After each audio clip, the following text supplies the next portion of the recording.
Hi అండి. నమస్తే. Welcome to అమ్మాయి లోకం. అందరూ ఎలా ఉన్నారు? నేనైతే చాలా బాగున్నాను. మీరందరూ కూడా బాగుండాలని మనస్ఫూర్తిగా కోరుకుంటున్నాను. ఇవాళ మన రెసిపీ వచ్చేసి కేవలం 5 అంటే 5 నిమిషాల్లో చూడండి ఎంత సూపర్ సాఫ్ట్‌గా మంచి స్పంజీ దోసలనమాట.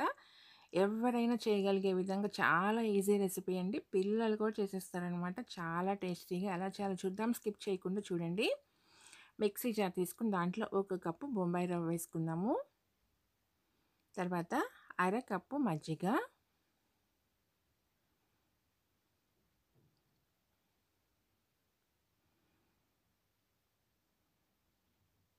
ఇప్పుడు దీంట్లోనే వచ్చేసి ఒక పెద్ద ఉల్లిపాయని చూడండి ఇలా కొంచెం పెద్ద పీసులుగా కట్ చేసుకొని వేసుకుందాము. తర్వాత పావు కప్పు పచ్చి కొబ్బరి అండి.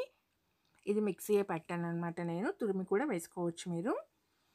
ఇప్పుడు దీంట్లో ఒక పావు కప్పు నీళ్లు పోసుకొని మెత్తగా ఫైన్‌గా పేస్ట్ లాగా చేసుకొని తీసుకొచ్చుకుందాము. వీలైనంత మెత్తగా గ్రైండ్ చేసుకుందాం. ఇప్పుడు దీన్ని మిక్సింగ్ బౌల్లోకి వేసేసుకుందామండి. రుచికి సరిపడినంత ఉప్పు.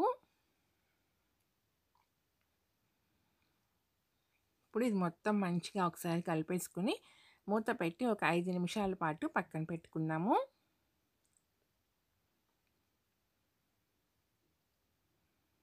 ఇప్పుడు దీనికి చట్నీ రెడీ చేసుకుందామండి. చాలా సింపుల్ చట్నీ అనమాట. కానీ దీనికి పర్ఫెక్ట్ కాంబినేషన్ ఇదేనమాట చట్నీ.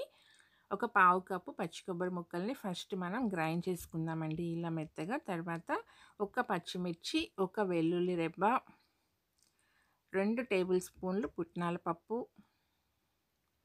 రుచికి సరిపడినంత ఉప్పు, ఒక 2 చిటికెలు పంచదార అండి. దీని సీక్రెట్ ఇదేనమాట. చాలా టేస్టీగా ఉంటుంది. స్వీట్ అయితే ఏమి రాదండి. చాలా మైల్డ్ స్వీట్‌నెస్‌తో చాలా టేస్టీగా ఉంటుంది.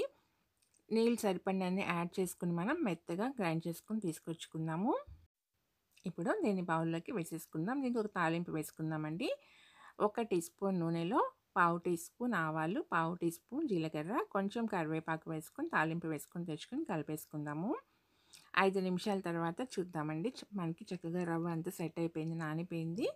ఒక చిటికెడు వంట సోడా మాత్రం వేసుకొని మంచిగా మిక్స్ చేసేసుకుందాం. ఇంక దీంట్లో నీళ్ళు కానీ ఏమీ అవసరం పడదండి. కన్సిస్టెన్సీ అయితే మనకి ఇలానే ఉండాలనమాట. ఇప్పుడు దోస పెనం పెట్టుకుందాము. పెనం వేడెక్కిన తర్వాత ఒక 2 చుక్కలు నూనె వేసుకొని దాన్ని స్ప్రెడ్ చేసుకుందామండి టిష్యూ పేపర్‌తో. ఇప్పుడు ఒక గరిటె పిండి వేసుకుందాము. ఈ పిండిని చూసారు కదా! మరి ఎక్కువగా పల్చగా తిప్పకుండా ఊరికే అలా మనం స్ప్రెడ్ చేసి వదిలిపెడితే సరిపోతుందండి. కొంచెం నూనె వేసుకుందాము. చూసారా ఎంత మంచిగా హోల్స్ అయితే ఫామ్ అయిపోయినాయి అనమాట.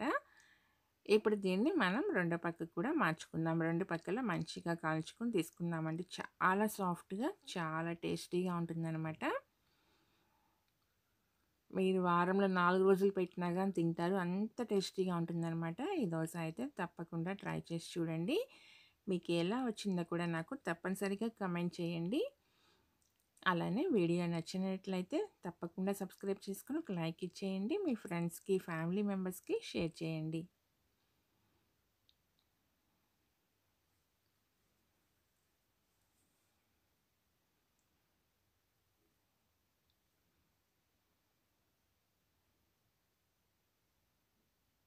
చూసారు కదా ఎంత సాఫ్ట్‌గా ఉన్నాయో. తప్పకుండా ట్రై చేసి చూడండి. ఈరోజు రెసిపీ అయితే ఇంతేనండి. రేపు ఇంకో కొత్త రెసిపీతో మీ ముందుకొచ్చేస్తాను. Thank you for watching.